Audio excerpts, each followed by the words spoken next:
हिंदू हृदय सम्राट शिवसेना प्रमुख बाळासाहेब ठाकरे आणि स्वर्गीय धर्मवीर आनंद दिघे साहेब यांना अभिप्रेत असणारे तसंच राज्याचे उपमुख्यमंत्री एकनाथ शिंदे यांच्या ठाणे बदलते या संकल्पनेतून शिवसेना गटनेते आणि माजी नगरसेवक दिलीप बारटक्के यांनी ठाणे शहराच्या वतीनं सार्वजनिक गणेशोत्सवात ठाणे बदलते देखावा साकारात ठाणे बदलते या उपक्रमाचा प्रचार प्रसार शुभारंभ स्वातंत्र्यवीर सावरकर नगर येथे केला होता। तर गणेश विसर्जन मिरवणुकीत सळसळती तरुणाईचा ब्रो ठाणे बदलते हा विषय घेण्यात आला। तसंच लोकसहभागातून डीप क्लीन ड्राईव्ह, स्वच्छता देवीचा सत्कार आदी उपक्रमही राबवण्यात आले। येणाऱ्या नवीन 2025 या वर्षात अग्निदूत अग्निशमन कसं करतात या ठाणे बदलते या उपक्रमात ठाणेकरांमध्ये अग्निसुरक्षेच्या दृष्टिकोनातून जागरूकता निर्माण होण्यासाठी लोकमान्य नगर शिक्षण मंडळ आणि बारटक्के फाउंडेशन संयुक्त विद्यमानं आयोजित शुक्रवार 3 जानेवारी 2025 रोजी दुपारी 1 ते 3 या वेळेत भारतरत्न श्रीमती इंदिरा गांधी विद्या मंदिर आणि राजे ठाकूर ज्युनियर कॉलेज स्वातंत्र्यवीर सावरकर नगर या शैक्षणिक आस्थापनांमध्ये शहरात आगीच्या घटना कुठेही घडल्यास त्याला तोंड देण्यासाठी ठाणे महानगरपालिका अग्निशमन यंत्रणा कशी 24 तास सज्ज असते याची माहिती, नागरिकांची कर्तव्य, आग प्रतिबंधक उपाययोजना, आपत्कालीन उपाययोजना आणि कारवाई प्रात्यक्षिकं, मॉक ड्रिल ठाणे महानगरपालिका आणि पोलीस दलाची मदत घेऊन विद्यार्थ्यांना दाखवणार आहेत। त्यामुळे समस्त ठाणेकरांनी कोपरी पाचपाकडे विधानसभा मतदारसंघात लोकमान्य नगर शिक्षण मंडळ आणि बारटक्के फाउंडेशन आयोजित या अग्निदूतांचे अग्निशमन मॉक ड्रिल उपक्रमास भेट द्यावी, सहकार्य करावं असं आवाहन शिवसेनेचे गटनेते माजी नगरसेवक दिलीप बारटक्के यांनी केलं आहे।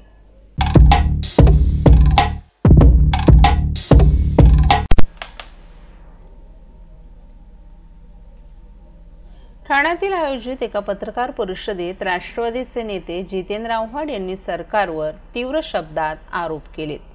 MMRDAच्या एका प्रकल्पाचा उल्लेख करत त्यांनी 1300 कोटींचा खर्च वाढून 2700 कोटींवर कसा पोहोचला याचा जाब विचारला पाहिजे असं सांगितलं। परवानगीशिवाय वर्क ऑर्डर कशी दिली गेली हा गंभीर प्रश्न त्यांनी उपस्थित केला। नवयुग या वादग्रस्त कंपनीला टेंडर मिळाल्याचा उल्लेख करत त्यांनी कंपनीच्या विश्वासार्हतेवर शंकाही उपस्थित केली आहे। आव्हाड यांनी ठाणेकरांसाठी पाणी प्रश्नावरही आवाज उठवला। 24 वर्षांपासून धरणांसाठी लढत आहोत, परंतु ठाण्यातील नेत्यांनी गांभीर्यानं लक्ष दिलं नाही। पाणी महत्त्वाचं की कोस्टल रोड असा सवालही त्यांनी केला। मुंब्रा येथे वादावर प्रतिक्रिया देताना त्यांनी सांगितले की हा लहान मुलांचा वाद असून त्याला भाषिक किंवा जातीय रंग देऊ नये।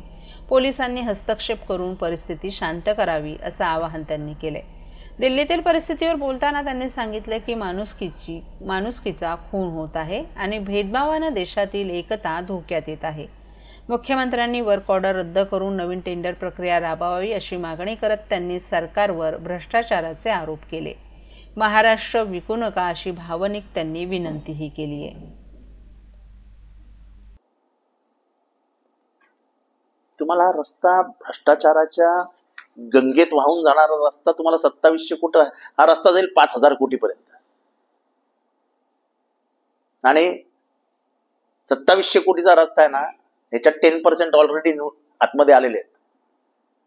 बाकी पुढचे कॉन्ट्रॅक्ट मध्ये अजून येतील। माझं मुख्यमंत्र्यांना निवेदन आहे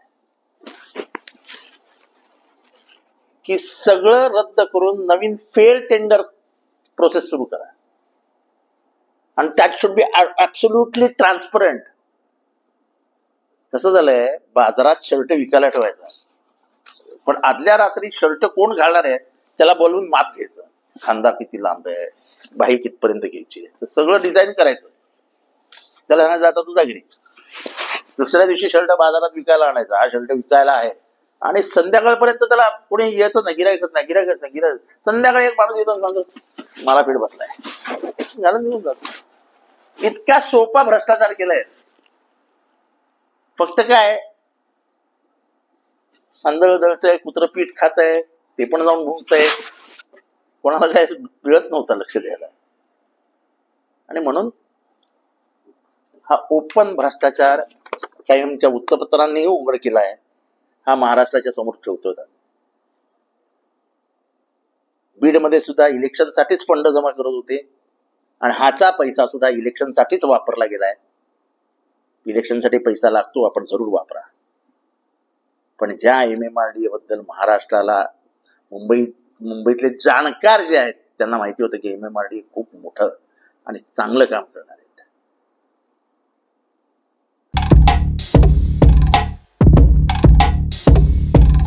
महाराष्ट्रातील भगिनींना आधार देणारी राज्य शासनाची मुख्यमंत्री माझी लाडकी बहीण योजना.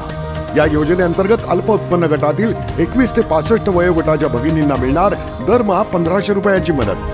अर्ज करण्यासाठी 31 ऑगस्ट 2024 पर्यंत मुदतवाढ. कुटुंबाचं वार्षिक उत्पन्न 2.5 लाख रुपयांपेक्षा कमी असलेल्या महिला पात्र. कुटुंबाकडे पिवळं किंवा केशरी रेशन कार्ड असल्यास उत्पन्नाचा दाखला आवश्यक नाही. पांढरं रेशन कार्ड असेल किंवा रेशन कार्ड नसेल तर कुटुंबाचं वार्षिक उत्पन्न 2.5 लाखांपेक्षा कमी असल्याचा दाखला आवश्यक. योजनेसाठीचा ऑनलाईन अर्ज नारी शक्ती दूत ॲपवरून किंवा पोर्टलवर भरता येईल. ज्या भगिनींना ऑनलाईन अर्ज भरता येत नसेल त्यांच्यासाठी अंगणवाडी, ग्रामपंचायत, वॉर्ड ऑफिस, सेतू सुविधा केंद्रामध्ये किंवा आशाताई बचत गटाच्या CRP यांची मदत उपलब्ध. आता आपल्याला अभिमानानं म्हणता येईल, सुखी आणि सुरक्षित आहे माझी लाडकी बहीण.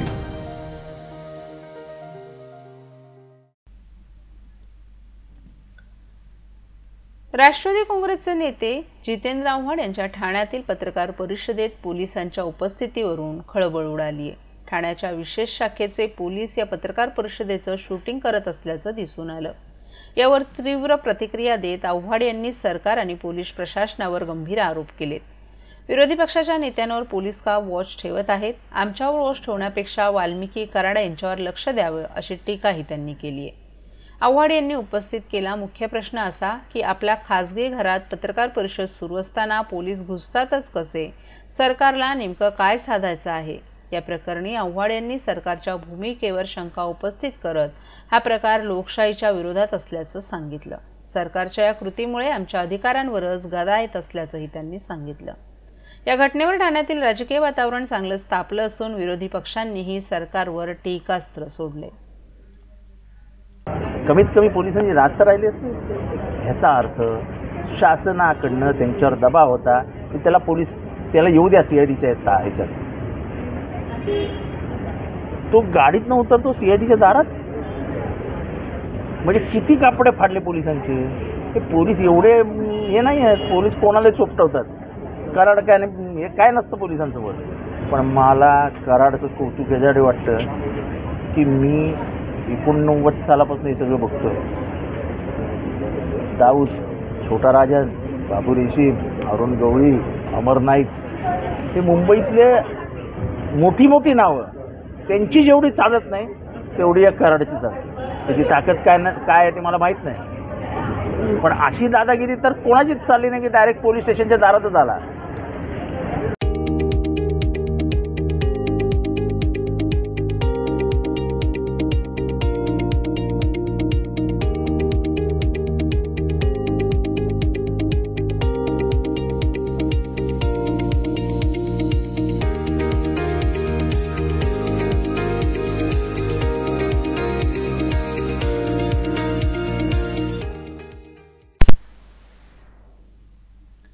लक्षवेध या संस्थेच्या माध्यमातून ठाणे शहरातील टिपटॉप सभागृहात 3 आणि 4 जानेवारी 2025 रोजी बिझनेस जत्रा या महत्त्वाकांक्षी उपक्रमाचं आयोजन करण्यात आले.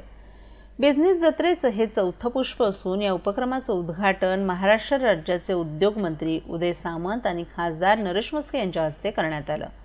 यावेळी तांबेरीचे प्रमुख रवींद्र प्रभुदेसाई, शनिवार क्लबचे अशोक दुगाडे, माजी नगरसेवक विकास रेपाळे, उद्योजक योगेश जानकर, नम्रता भोसले तसंच जत्रेचे आयोजक अतुल राजोळी आणि गणेश दरेकर यांच्यासह अनेक मान्यवरही उपस्थित होते.